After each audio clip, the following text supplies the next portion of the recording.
कानून और संविधान के तहत अस्थायी पद है वो, उस पर अगर किसी की बहाली अगर होती है तो परमानेंट बहाली होना चाहिए। इसके लिए अगर आप आवाज नहीं उठाते हैं, इसके लिए प्रयास नहीं करते हैं, तो आपको लगता है कि आप सही दिशा में ना आप खुद को चल रहे हैं और ना समाज के लिए कुछ बेहतर सोच रहे हैं।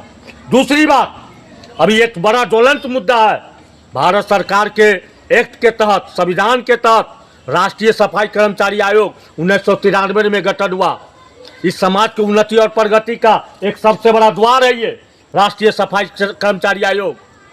10-12 स्टेट में चल रहा है, लेकिन 35 वर्ष से लालू जी के सरकार हो या नीतीश जी के सरकार हो, कहता है कि हम बहुत इस समाज के हिमैती है। अभी 3 दिन के अंदर में सैकड़ों आयोग का गठन कर दिया नीतीश कुमार जी, सैकड़ों आयोग का, सिर्फ 3 दिन के अंदर में सैकड़ों आयोग का गठन कर दिया। एक सफाई कर्मचारी आयोग जो भारत सरकार के संविधान में है, 93 से गठन है, राष्ट्रीय स्तर पर वो संगठन चल रहा है, सरकारी संगठन है, 12-13 प्रांत में चल रहा है। इस राज्य में मेहतर समाज की एक बड़ी आबादी है, उसकी दुर्दशा और दशा के दिशा में ये सफाई कर्मचारी आयोग का गठन होना और इसमें इस समस्या का समाधान के लिए एक बेहतर ये मार्ग है।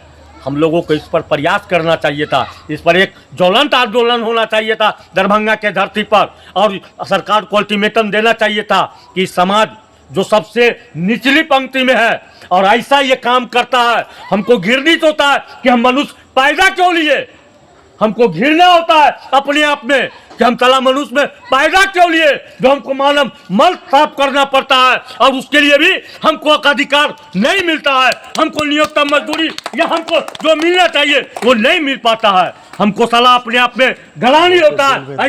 ऐसे जीवन पर हमको गलानी होता है। और आप लोग छोटे छोटे पद के लिए बेचैन बने हुए हैं, छोटे छोटे पद के लिए एकदम आपस में लड़ने भिड़ने के लिए तैयार बने हुए हैं। कौन पद है? हमको ऐसा नहीं लगता है कि भारत के प्रधानमंत्री, आज अगर प्रधानमंत्री है तो कल वो नहीं भी रह सकते हैं।